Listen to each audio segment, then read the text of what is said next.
Witam. W Polsce przepisy nakazują czyszczenie komina co 3 miesiące. Jeżeli komin czyścimy przed rozpoczęciem sezonu grzewczego, to następny termin czyszczenia przypada pod koniec roku. Tak też zrobiłem pewnego razu. Pył jest dobrym izolatorem, dlatego po jego usunięciu z cegieł obniżyła się temperatura spalin na wylocie komina. Na początku stycznia dodatkowo ochłodziło się. W efekcie czyszczenie razem z niższą temperaturą na zewnątrz doprowadziło do zwiększonego zjawiska kondensacji spalin i wycieków na ścianie komina. Ponieważ mrozy na początku roku w Polsce są powszechne, zacząłem się zastanawiać, kiedy powinienem czyścić komin. Mój kocioł nie emituje sadzy i smoły, a sam popiół w kominie nie zapali się. Postanowiłem, że doświadczalnie sprawdzę, jak często powinienem czyścić swój komin. W poprzednim sezonie grzewczym komina nie czyściłem w ogóle.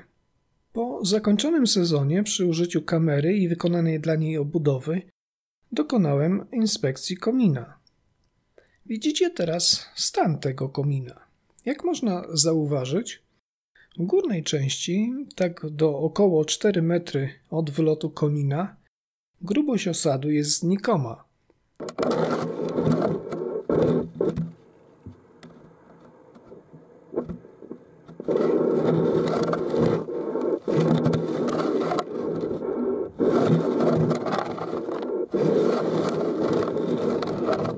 Osad zgromadził się w dolnej części, ale nie w jakiejś ogromnej ilości zmniejszającej przekrój komina.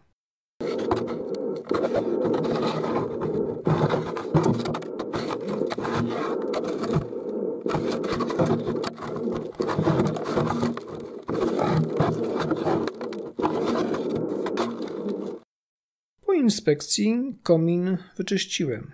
Tak wygląda ten osad. Prawdopodobnie jakąś część stanowią cząstki zaprawy podlegającej erozji. Po roztarciu palcami trudno zauważyć brud na rękach. Po końcowym czyszczeniu zebrało się 2/3 węglarki pyłu w osadniku komina.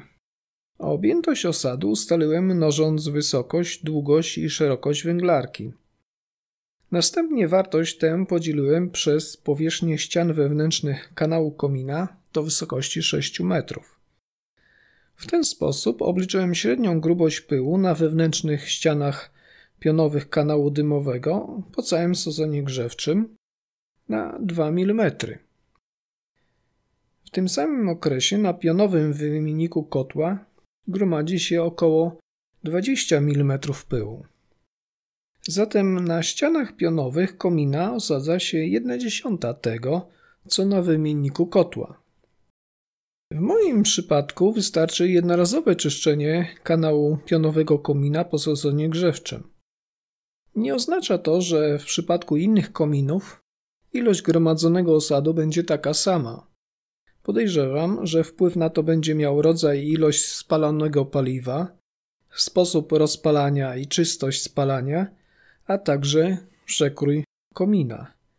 W filmie widzieliście komin po spaleniu czysto 2,5–3 ton węgla.